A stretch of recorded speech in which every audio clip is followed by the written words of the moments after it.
Ev sahiplerine duacı olursunuz.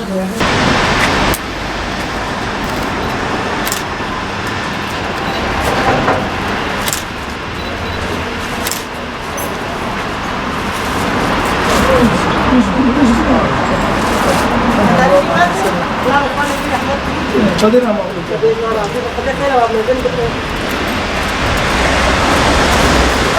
Diyarbakır Umut Kervanı olarak her ay yaptığımız yardımların bu ayda 600 ailemize ulaştırmak üzere hazırlıklarımızı yaptık. İnşallah onlara ulaştıracağız.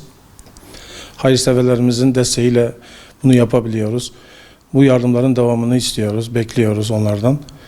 Ayrıca biz bunun dışında da normal olarak, dönemsel olarak kırtasiye, giyim, kurban vesaire diğer etkinliklerimizi daimi olarak yapıyoruz. Hayırseverlerimizin yapmış olduğu yardımlardan dolayı onlardan teşekkürlerimizi iletiyoruz. Bağışlarının, yardımlarının devamını bekliyoruz. İnşallah o yardımlarla daha fazla mağdur ailelerimize ulaşacağız.